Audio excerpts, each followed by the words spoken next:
Hello there, Ali here from Diffusion, and today I'm going to show you how you can start with a basic sketch like this and take it into a final logo that looks like this using AI. So to get started, you need to go to the Start with an Image workspace. Once we're here, you have two options here. You can start from an image or design you already have, so probably something you designed in Illustrator or you sketched out or something you took a picture of, or you can start with the sketch tool. So I'll start by opening the sketch tool, and I'll start by setting the background color. So I can just go to change background, click black and switch background color. And then I can start by picking a color. So I want to do this kind of like a golden color, kind of something like this. All right. And we can choose the pen tool. I'll choose the biggest brush. So I'm going to do like a really rough sketch, and I want to do this minimalist deer logo. So I'm going to start sketching a really rough outline.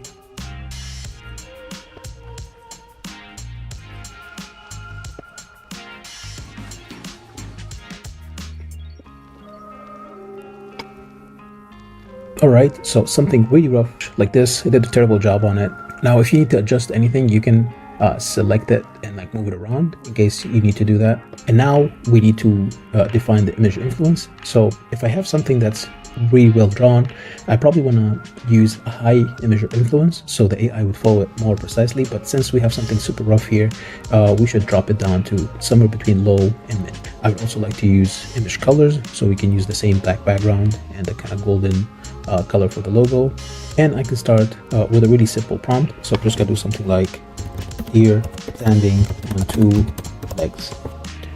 I'll keep the pictorial logo chosen, and then in the settings here, I can probably just choose to be modern, minimalist, and here if it's portrait or full body, want it to be full body. And let's click generate.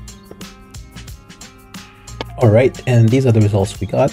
So you can see all of them follow the shape, but I introduced some improvements to it. Make sure that it looks more anatomically correct as opposed to my horrible sketch. And now I can take any of these logos and turn it into a vector graphic. So for example, let's say I like this one. I can just click on vectorize and give it a few seconds. We got a vector file downloaded.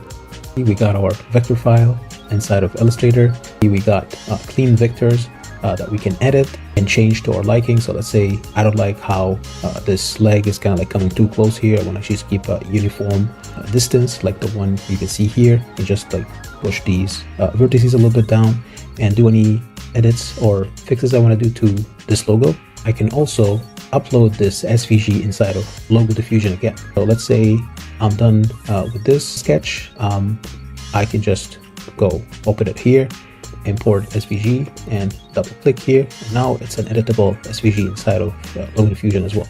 So if I want, I can change the color. Let's say I want to make the background black again. So I can just select the background that comes with it and just delete it.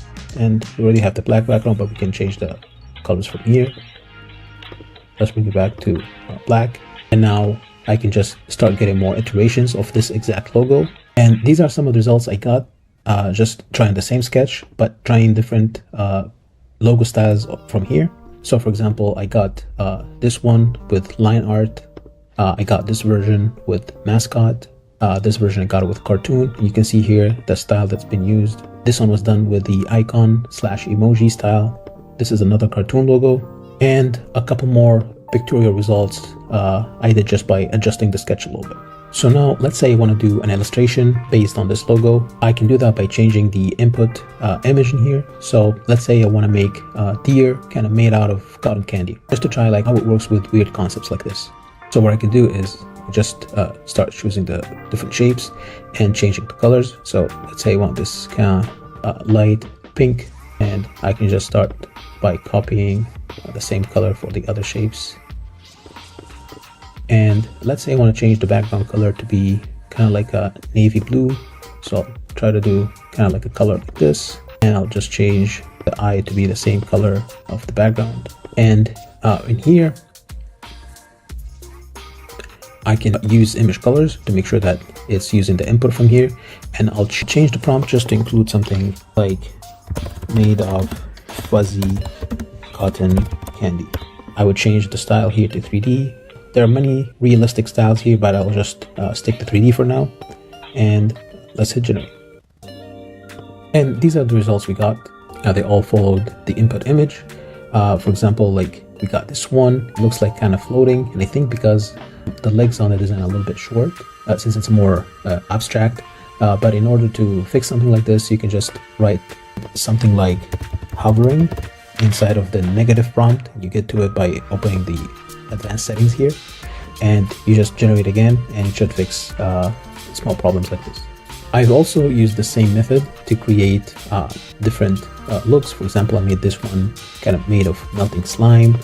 I did another one with the cotton candy. Here's another one kind of like made of polygonal golden sculpt.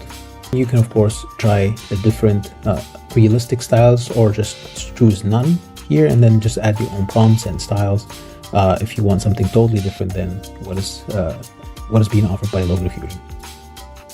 And this is how you turn a sketch into a logo using Logo Diffusion. Hope you guys enjoyed this one, and I'll see you in the next video.